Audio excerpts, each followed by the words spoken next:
오늘 하나님께서 우리에게 주시는 말씀은 요한계시록 7장 전체의 말씀입니다. 우리 함께 합동할 때는 요한계시록 7장 16절에서 17절 말씀, 두 절 말씀을 함께 합독하도록 하겠습니다. 요한계시록 7장 펴주시고요. 함께 합독할 말씀은 마지막 두 구절의 말씀 함께 합독하도록 하겠습니다.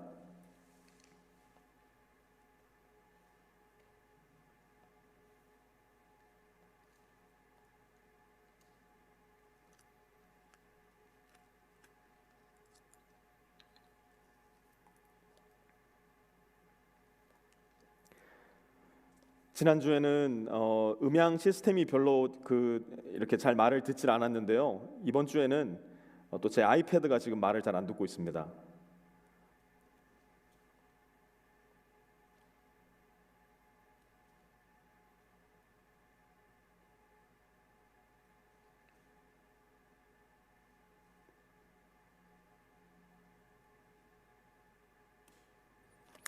말씀 찾으신 분들은 자리에 다 일어나셔서 요한계시록 7장 16절에서 17절 두 절 말씀 우리 함께 합독하도록 하겠습니다. 함께 읽습니다. 시작. 그들은 다시는 줄이지 않고 목마르지도 않고 해나 그 밖에 어떤 열도 그들 위에 괴롭게 내려쬐지 않을 것입니다.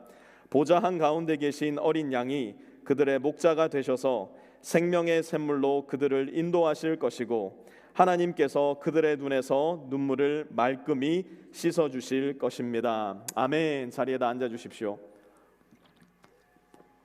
오늘은 두 가지 질문을 먼저 드리면서 말씀을 시작해 보려고 합니다. 만약 여러분 마음 가운데 있는 가장 간절한 그 기도 제목이 오늘 이루어진다면 여러분 삶에는 어떤 일이 생기게 될까요?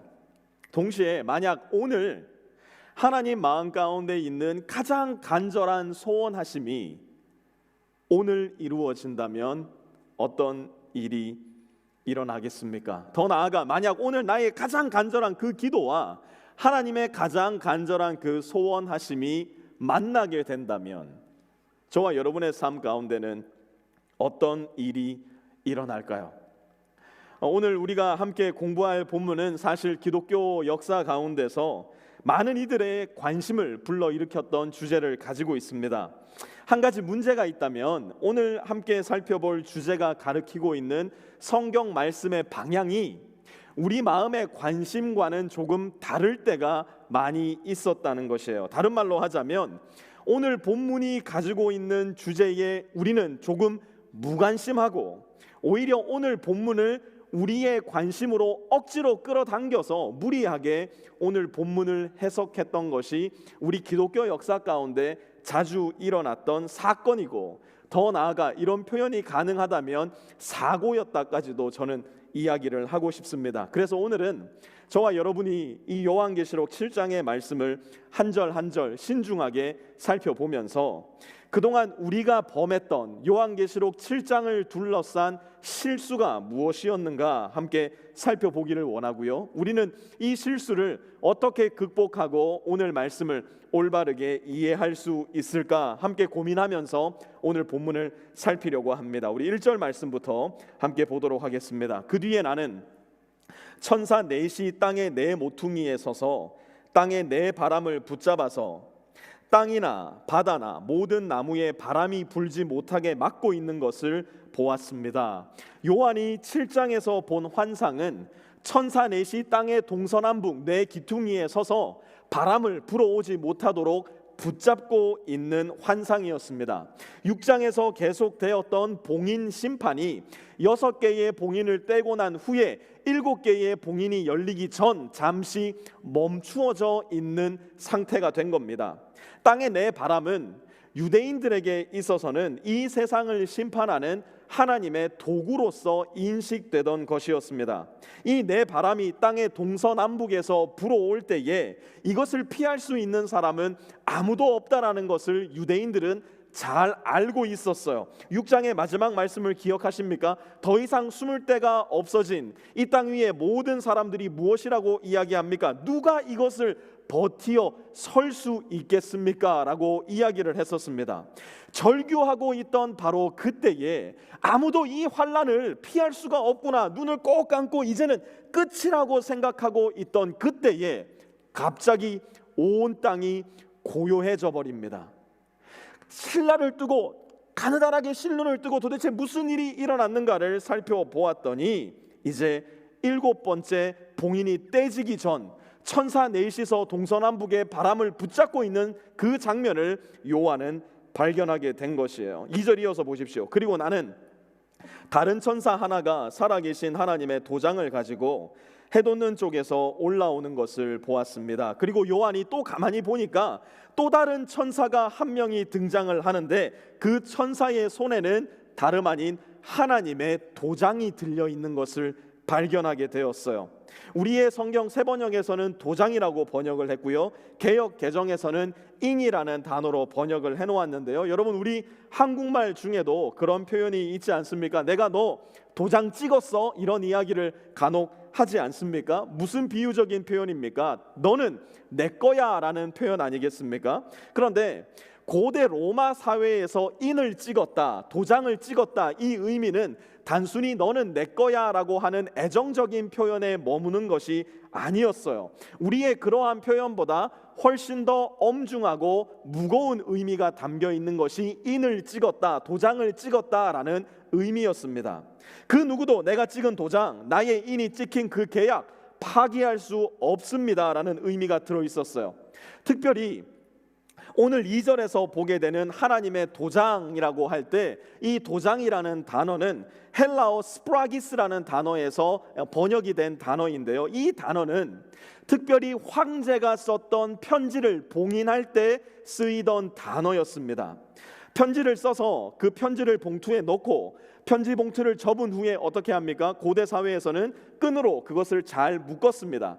그리고 접혀 있는 그 부위와 끈으로 말려진 그 위에 황제의 인, 황제의 왁스, 그리고 그 위에 황제의 도장을 찍어서 아무도 그 봉투를 열어보지 못하게 했던 것이었죠. 여기에는 세 가지 중요한 의미가 들어 있었습니다. 첫 번째로는 이 편지는 왕의 것이다 라고 하는 소유의 의미가 있었고요, 두 번째로는 이 편지는 목적지에 도착할 때까지 안전해야 된다라는 보호의 의미가 들어 있었습니다. 그리고 마지막으로 이 편지는 목적지에 도착해서 왕의 수신자가 그것을 열어보기 전에는 그 누구도 중간에 열어서 볼 수 없다라고 하는 왕과 수신자 사이에 친밀한 의미가 또한 그 안에는 들어 있었던 겁니다. 이러한 맥락에서 오늘 도장을 든 천사를 이해를 하셔야 되는데요, 이 도장을 든 천사가 무엇을 하려고 하는가? 3절 보십시오. 우리 하나님의 종들의 이마에 도장을 찍을 때까지는 땅이나 바다나 나무들을 해하지 말아라. 무슨 말입니까? 마지막 대환란의 시기에도 하나님께서 여전히 하나님의 도장을 이마에 찍어 너는 내 것이다, You are mine 이라고 할 만한 구원받을 사람이 존재하고 있다라는 사실이에요. 그리고 그 사람들이 완전하게 하나님께로 돌아오기까지 하나님은 여전히 심판을 보류해 나가신다는 겁니다. 마지막 환란의 시기에도 하나님의 인자와 자비와 은혜는 여전히 활동하고 있으니 심판의 바람을 잠시 멈추어라. 하나님께서 여전히 지난주 말씀에서 살펴본 것처럼 하나, 둘의 반, 이 숫자를 세면서 여전히 우리를 기다리고 계시다는 사실입니다.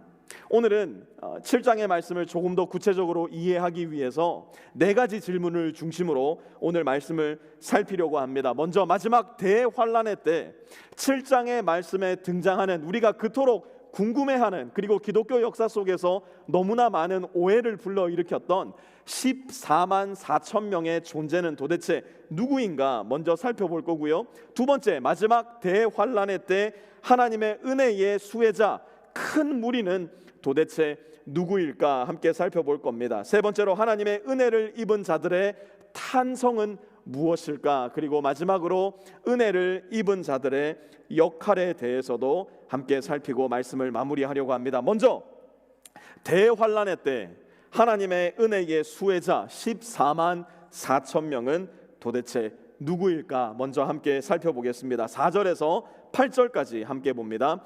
내가 들은 바로는 도장이 찍힌 사람의 수가 14만 4천 명이었습니다. 이와 같이 이마에 도장을 받은 사람들은 이스라엘 자손의 각 지파에서 나온 사람들이었습니다. 그리고 이어서 5절에서 8절까지 각 지파별로 12,000명의 도장 찍힌 사람들, 그리고 그 합으로 14만 4천 명이 등장을 합니다.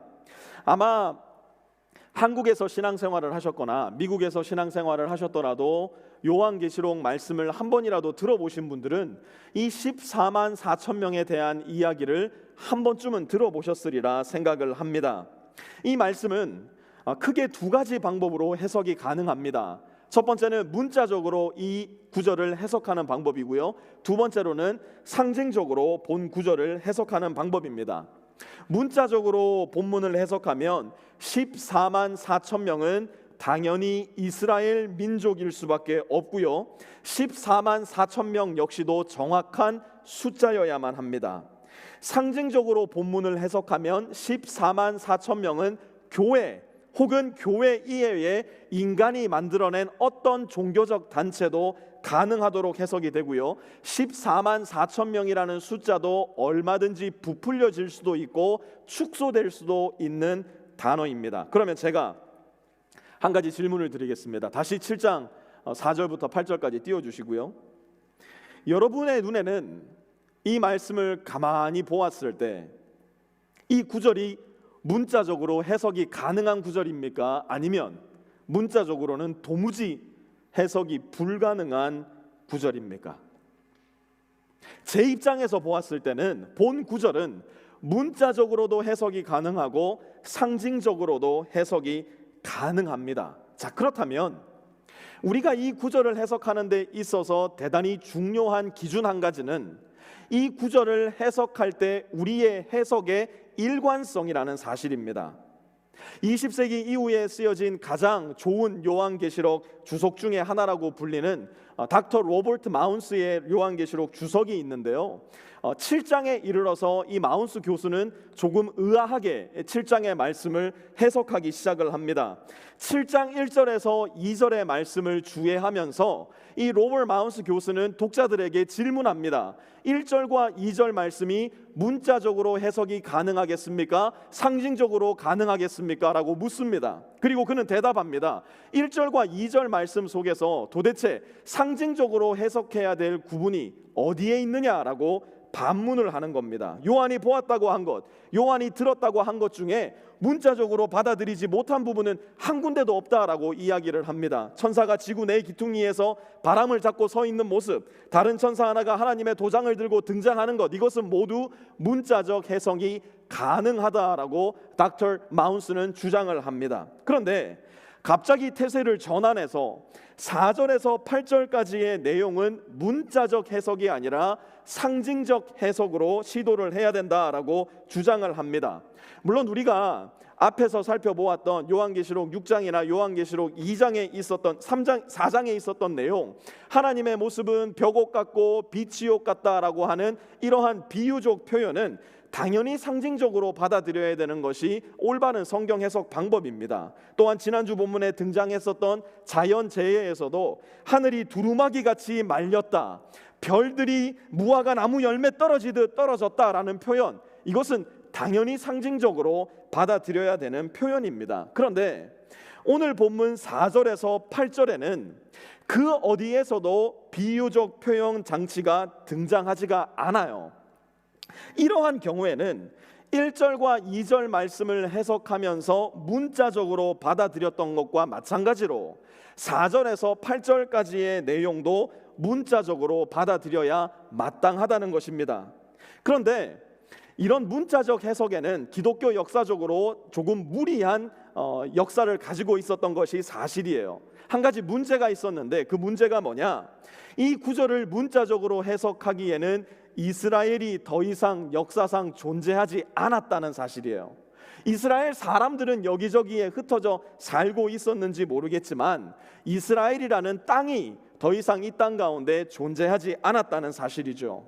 AD 70년 로마의 티투스 장군이 예루살렘을 정복한 이후에 이스라엘이라는 나라는 더 이상 땅이 존재하지 않는 곧 나라로서 인정받을 수 없는 존재가 되고 말았던 것입니다. 만약 우리나라에 존재하는 어떤 예언적인 기록이나 역사적인 기록에 먼 훗날 고구려의 자손, 주몽의 자손 12,000명, 그리고 백제 견훤의 자손 12,000명, 신라 박혁거세의 자손 12,000명이 다시 이 땅으로 돌아올 것이다 라고 예언한 이야기가 있다면 우리는 당연히 코웃음을 치면서 웃을 수밖에는 없을 겁니다. 왜요?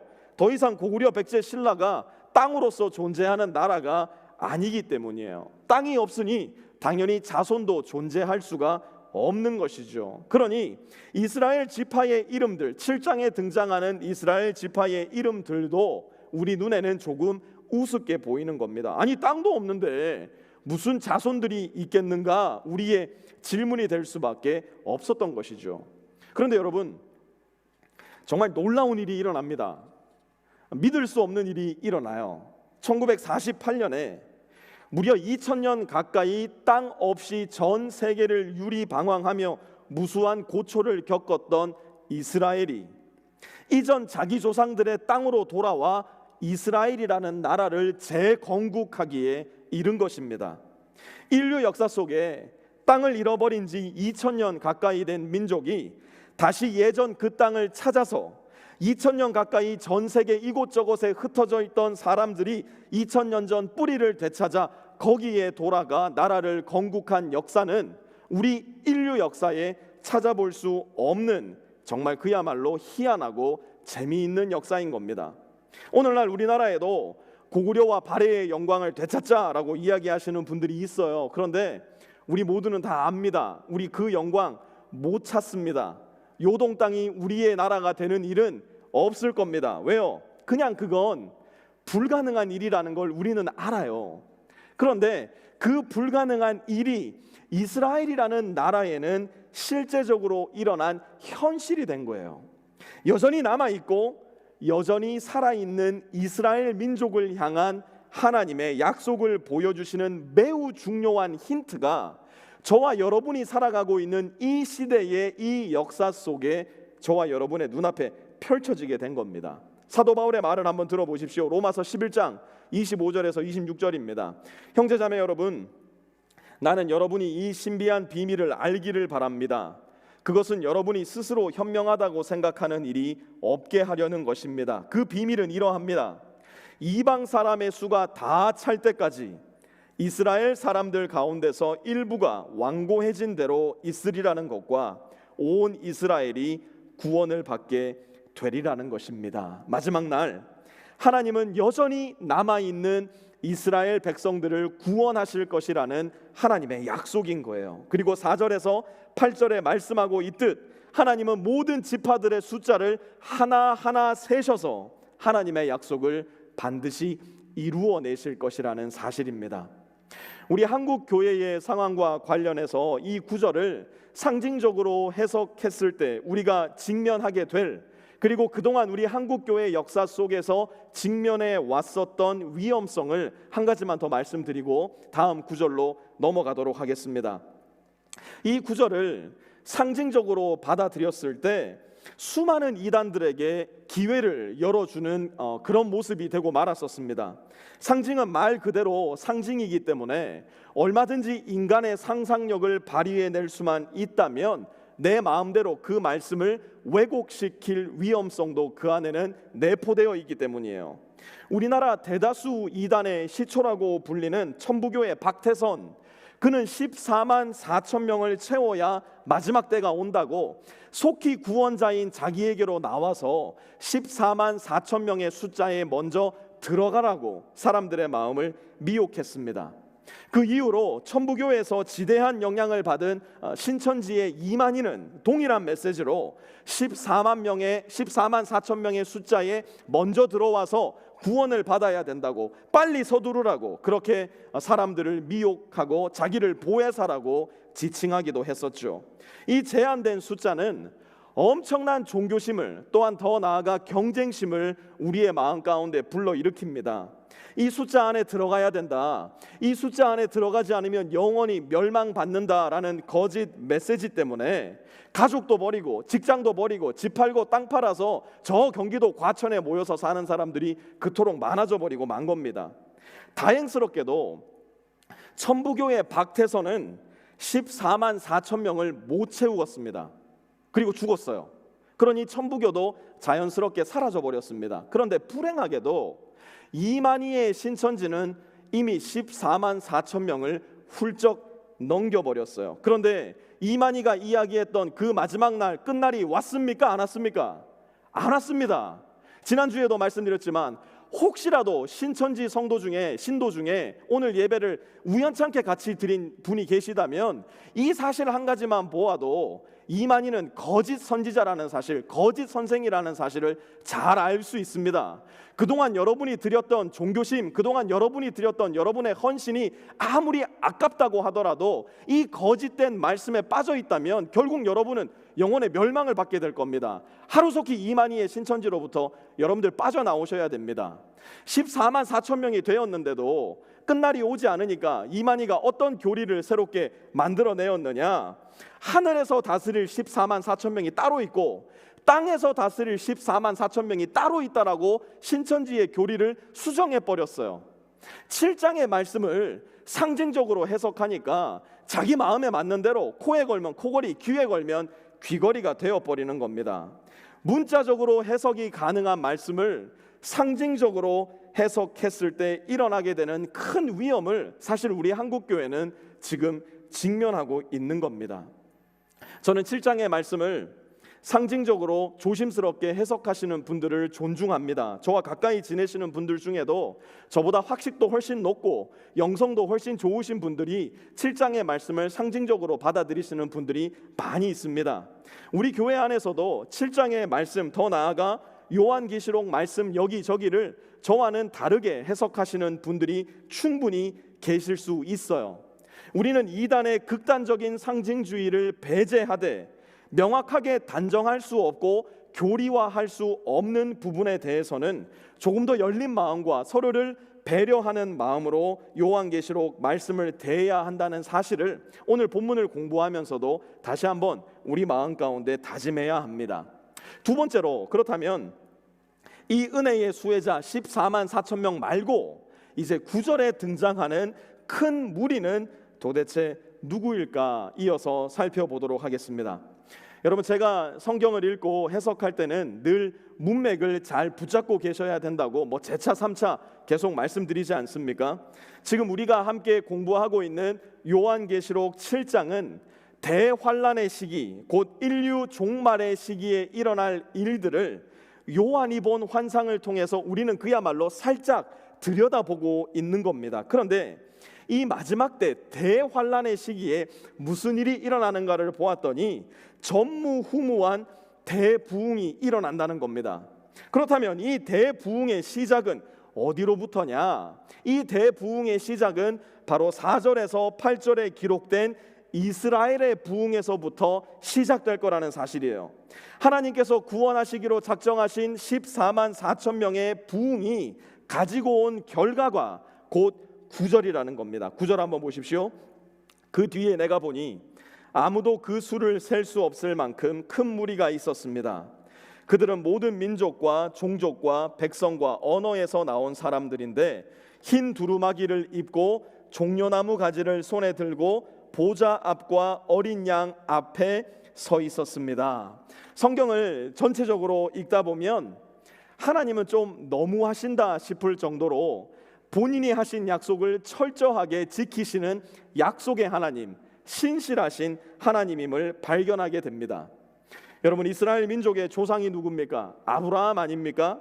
아브라함에게 주신 약속이 곧 이스라엘에게 주신 약속이었어요. 이들에게 주셨던 약속이 무엇인지 한번 보도록 하겠습니다. 창세기 12장 2절에서 3절입니다. 내가 너로 큰 민족이 되게 하고 너에게 복을 주어서 내가 크게 이름을 떨치게 하겠다.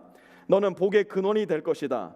너를 축복하는 사람에게는 내가 복을 베풀고 너를 저주하는 사람에게는 내가 저주를 내릴 것이다. 땅에 사는 모든 민족이 너로 말미암아 복을 받을 것이다. 자, 이 구절을 한번 잘 보세요. 이 구절에 나타난 하나님께서 하신 약속의 핵심이 무엇입니까? 땅에 사는 모든 민족이 이스라엘로 말미암아 복을 받을 거라는 거예요. 땅에 사는 한국 사람뿐만 아니라, 땅에 사는 미국 사람뿐만 아니라, 땅에 사는 모든 민족이 이스라엘 민족 때문에 복을 받을 거라는 거예요. 그런데 문제는 뭐냐? 사실상 이스라엘 민족 때문에 모든 민족이 복을 받았던 역사는 적어도 우리가 알고 있는 기독교 역사 속에는 존재하지 않았어요. 기회는 많았습니다. 그러나 이스라엘 민족은 늘 언제나 이 기회를 악용하기에 바빴어요. 심지어 예수님 이후에도 그랬는데요. 예루살렘과 유다에서 시작된 복음은 사마리아와 땅끝까지 이르러 증거가 되지만 그때마다 복음에 반응했던 사람들은 이방인이었지 유대인들이 아니었어요. 오히려 유대인들은 그 복음이 전해질 때에 늘 방해하고 핍박하고 그 복음을 끊어놓는 역할을 감당했었던 것입니다. 복의 근원이 되어야 할 그들이 복의 단절을 가져왔던 겁니다. 그러면 이제 하나님의 약속은 취소가 된 것이냐? No way!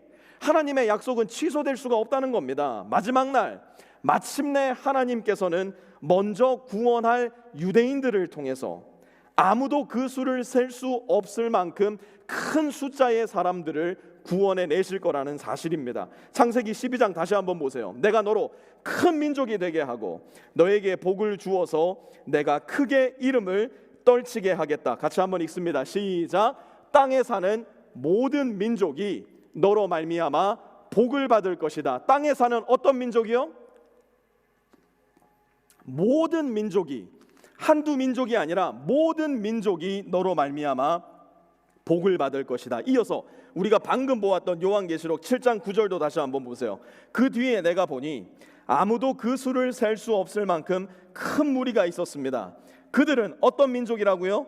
모든 민족과 종족과 백성과 언어에서 나온 사람들인데, 창세기 12장 아브라함을 통해서 이스라엘에게 약속하셨던 그 복이 우리 인류의 마지막 대환란의 때에 마침내 성취되는 모습을 우리는 요한계시록 7장에서 보게 되는 것입니다. 그리고 그 약속이 성취될 때 하나님의 은혜를 입게 될 큰 무리, 모든 민족이 여전히 하나님의 마음 가운데, 하나님의 약속 가운데 살아있다는 사실이에요. 세 번째로, 그렇다면 이렇게 하나님의 은혜를 받은 은혜의 수혜자가 내뱉을 수밖에 없는 탄성은 무엇이겠는가? 10절에서 12절 우리 함께 보겠습니다. 우리 세 절 말씀 우리 함께 읽도록 하겠습니다. 시작. 그들은 큰 소리로 구원은 보좌에 앉아 계신 우리 하나님과 어린 양의 것입니다 하고 외쳤습니다. 모든 천사들은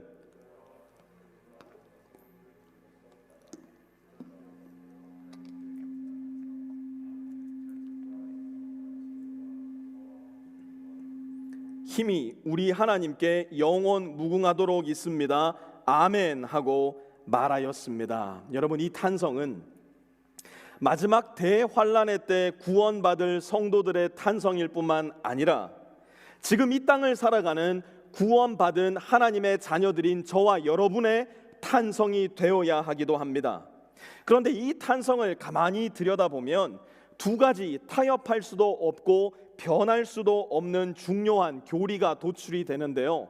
14만 4천 명이 누구냐, 큰 무리가 누구냐, 이 부분에 대해서는 다른 신학적 해석 방법을 가지고 있는 분과 얼마든지 어깨동무하고 함께 형제 자매라 할 수 있지만, 이 두 가지, 이제 말씀드리려고 하는 이 두 가지가 다르다면 우리는 최소한 믿음 안에서 한 형제와 자매가 되기는 어려울 겁니다. 그게 뭐냐? 첫 번째로, 구원은 결코 나의 행위에 근거하는 것이 아니라 오직 예수 그리스도의 십자가와 하나님의 은혜에 근거한다라는 사실입니다. 10절 다시 한번 보세요. 구원은 보좌에 앉아 계신 우리 하나님과 어린 양의 것입니다. 여러분, 이것은요 사실 천국에서는 교리가 아니라 구원받은 하나님의 자녀들의 탄성이에요. 또한 이것은 구원받은 성도들이 매일매일 돌아가야 할 복음의 핵심입니다. 저와 여러분이 구원받은 그 구원의 근거가 어디에 있느냐? 오늘 하루 열심히 살아낸 나의 행위와 열심에 있습니다라고 우리가 말해버린다면 우리의 구원은 하루에만 해도 12번 이상씩 흔들리고 말, 그야말로 모래밭에 세워진 거짓 구원이 되고 말 거예요. 구원은 보좌에 앉아 계신 우리 하나님과 우리를 위해 십자가에서 죽으시고 3일 만에 부활하셨으며 이제 곧 다시 오실 어린 양 예수 그리스도의 것이라는 것을 우리는 늘 마음 가운데 되뇌이고 믿음으로 그 사실을 받아들여야 합니다. 이것이야말로 우리 구원의 근거이고 우리가 날마다 되돌아가서 다시 서야 할 복음의 핵심이에요. 두 번째로, 그러므로 구원은 영원 무궁히 감사와 찬송과 영광의 이유가 됩니다. 12절 다시 한번 보세요. 아멘. 찬송과 영광과 지혜와 감사와 존귀와 권능과 힘이 우리 하나님께 영원 무궁하도록 있습니다. 아멘. 예수님을 믿어서 거듭나신 우리 성도님들, 우리 가정의 교회에게 여쭙고 싶습니다. 하나님의 은혜로 말미암아, 예수님의 십자가 피 흘리심으로 말미암아 내 안에 아담으로부터 유전받은 죄를 깨끗하게 씻음받고 영생의 약속과 소망을 갖게 되신 여러분들이요, 마지막으로 여러분이 그 구원의 은혜에 감사하여서 하나님께 찬송과 영광을 올려드린 때는 언제입니까? 천국은 구원받은 성도들이 구원받았다는 기쁨과 감격 때문에 끊임없이 하나님께 감사와 찬송과 영광을 올려드리는 곳이에요.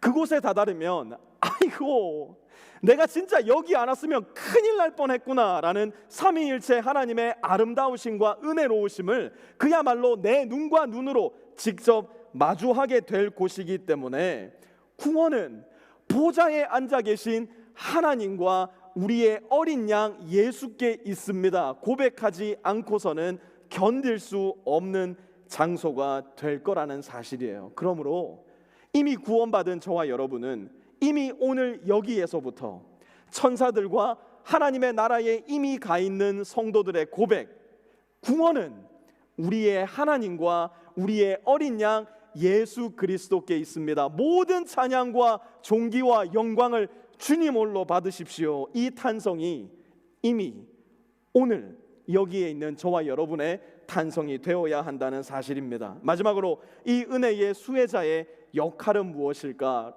7장에 등장하는 이 은혜를 받은 자들, 수혜자의 역할은 무엇일까? 남아있는 시간 함께 고민해보고 말씀을 맺으려고 합니다. 16절에서 17절까지입니다. 그들은 다시는 줄이지 않고 목마르지도 않고 해나 그 밖에 어떤 열도 그들 위에 괴롭게 내려쬐지 않을 것입니다. 보좌 한가운데 계신 어린 양이 그들의 목자가 되셔서 생명의 샘물로 그들을 인도하실 것이고 하나님께서 그들의 눈에서 눈물을 말끔히 씻어주실 것입니다. 만약 여러분 중에 아무도 알지 못하는, 아직까지 아무도 개발하지 못한 코비드-19 백신을 가지고 있다면, 또 희한하게 여러분이 가지고 있는 이 백신은 아무리 많은 사람들에게 나누고 또 나누어도 그 양이 전혀 줄어들지도 않고 그 효과가 전혀 줄어들지도 않는 그러한 백신이라면, 여기 있는 여러분들, 가정의 교회에서 예배드리는 모든 형제자매 여러분들, 여러분은 이 백신 나누시겠습니까? 하나님은 마지막까지 구원하시기로 작정하신 마지막 그 한 사람까지도 마침내 하나님 자신에게로 이끄실 거예요. 하나님은 마지막까지 그 마지막 한 사람 구원하시기 위해서 저와 여러분을 사용하실 겁니다. 우리 죄의 궁극적인 백신이 되시고 우리 죽음을 생명으로 마침내 바꾸어 주실 백신이 되신 예수 그리스도는 굳이 저와 여러분의 입술과 우리의 삶을 통해 세상에 전해지시기로 작정하셨어요. 그것은 다름이 아니라 예수님이 받으실 그 영광을 감히 저와 여러분이 함께 나눌 수 있도록 허락해 주시기 위한 일이었어요. 바울의 말을 한번 들어보세요. 우리 주 예수께서 오실 때에 그분 앞에서 우리의 희망이나 기쁨이나 자랑할 면류관이 무엇이겠습니까? 그것은 여러분이 아니겠습니까? 여러분이야말로 우리의 영광이요 기쁨입니다. 저와 여러분을 구원하신 하나님은 오늘도 여전히 누군가를 구원하시기 위해 일하고 계셔요. 그렇다면 저와 여러분이 스스로에게 물어야 할 중요한 질문은 이겁니다. 나는 지금도 일하시는, 나를 구원하기 위해서 일하셨던 하나님과 함께 일하고 있는가? 우리가 마침내 하나님 나라에 이르렀을 때 우리를 기다리다 벌떡 자리에서 일어나서 우리를 환영하고 우리를 안아주고 우리를 입맞추어 줄 나의 믿음의 동지들이 있는가? 데살로니가전서 말씀에서 바울이 이야기했던 것처럼 우리 주 예수께서 다시 오실 때에 나의 자랑이 무엇이겠습니까? 여러분이 아니겠습니까? 라고 이야기했던 것처럼 나도 주님께서 다시 오실 때에 여러분이야말로 하나님 안에서 나의 자랑입니다 라고 이야기할 수 있는 그 여러분이 나에게는 있는가? 우리는 조심스럽게 은혜로 구원받은 나의 오늘의 삶을 살아가며 이 질문을 스스로에게 던질 수 있어야 할 겁니다. 우리 영상 하나만 보고 말씀을 맺도록 하겠습니다.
This is his scrapbook.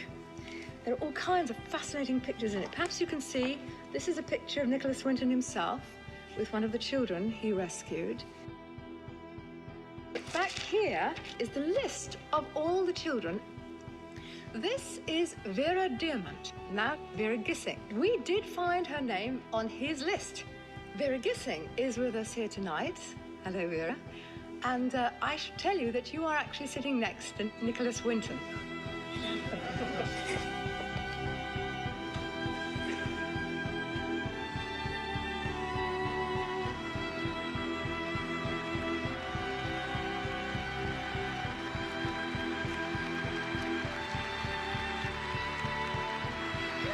Is there anyone in our audience tonight who owes their life to Nicholas Winton? If so, could you stand up, please?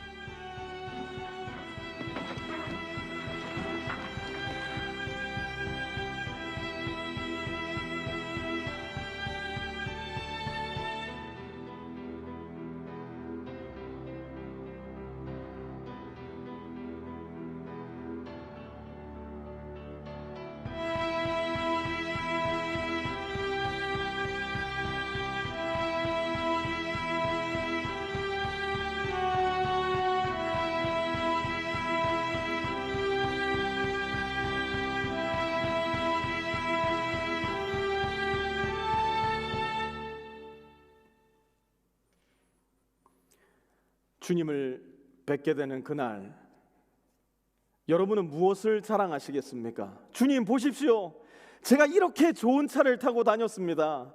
주님 보십시오, 제가 이렇게 큰 집에 살았었습니다. 주님 보십시오. 제가 이렇게 뛰어난 몸매와 이렇게 좋은 피부를 가꾸며 살았습니다. 주님 보십시오. 나의 반지와 나의 귀걸이와 나의 장신구들을 한번 보시기 바랍니다.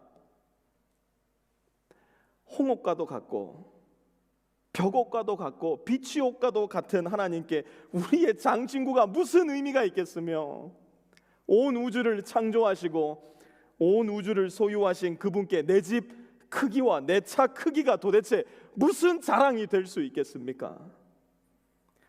그분께 보여드릴 것은, 심지어 그분께 자랑할 것은 구차하기 짝이 없고 부족하기 짝이 없는 내 입술이고 내 삶이지만, 성령의 능력과 예수 그리스도의 은혜로 정직하고 성실하게 증거해낸 예수 그리스도의 복음과 사랑이 아니겠습니까? 내 마음에 품은 그 한 사람을 위한 끊임없는 기도와 그로 인해 하나님의 형상을 회복하게 된 그 한 사람이 하나님 앞에 내가 유일하게 자랑할 수 있는 나의 영광이 되지 않겠습니까? 그 한 사람 한 사람이 우리의 주님과 함께 나를 기다릴 그곳이야말로 진정한 천국이 되지 않겠습니까? 마치 BBC 호스트가 니콜라스에게 생명을 구한 분이 있다면 지금 그 자리에서 일어나 주십시오 말했던 것처럼, 그때 무수한 사람이 니콜라스 주위에서 일어나 그를 환영하고 안아주고 입맞춤을 했던 것처럼, 천국의 주인이신 예수님께서 나의 자녀 누구누구로 인하여 나를 알게 된, 천국에 오게 된 사람이 너희 중에 누구라도 있다면 자리에서 일어나 보거라 말씀하실 때에 우리와 함께 기쁨과 감격과 감사를 나눌 자가 있는 바로 그곳이야말로 우리가 진정 우리의 영혼을 보낼 천국이 될 수 있지 않겠습니까? 서론에서 여러분께 드렸던 질문을 다시 돌려드리며 오늘 말씀을 맺도록 하겠습니다. 오늘 나의 가장 간절한 기도, 내 마음 가운데 가장 뜨거운 그 기도가 오늘 이 시간 이루어진다면, 여러분의 그 기도로 하나님을 만나게 될, 하나님의 자녀가 될, 거듭나 나와 함께 천국의 소망을 나누게 될 그 사람이 오늘 나의 그 간절한 기도 속에는 살아 있습니까? 하나님, 오늘 요한계시록 7장의 말씀을 통해서 마지막 그때에 여전히 우리를 구원하시기 위해서 일하시는 하나님의 모습을 발견할 수 있게 해주셔서 감사를 드립니다. 이미 예수 그리스도의 은혜를 알고 이미 하나님께서 우리에게 주신 믿음으로 말미암아 구원받은 우리가 이제 이 땅 가운데 사는 동안 하나님 마음 가운데 가장 큰 소원하심인 바로 그 한 사람을 향하여 기꺼이 나아갈 수 있는 사람들이 되게 하여 주시고, 우리를 위하여 구원하신 그 동일한 사랑과 은혜를 우리를 통하여 이 세상 가운데 흘려보냄으로 말미암아 우리가 발을 딛고 살아가는 오늘의 우리의 인생이, 오늘의 우리의 삶이 이미 이 땅에서 천국을 창조해내는 아름답고 성실한 하나님의 자녀로서의 삶이 될 수 있도록 주님 은혜 베풀어 주시옵소서. 주님께서 우리에게 맡겨주신 이 땅에서의 소명, 곧 하나님 나라를 이 땅 가운데 확장해 나가며 죽어가는 하나님의 사람들을 향하여 생명을 나누어 줄 수 있는 그 소명이 우리 마음 가운데 식어가지 않도록 하나님 우리 안에 은혜와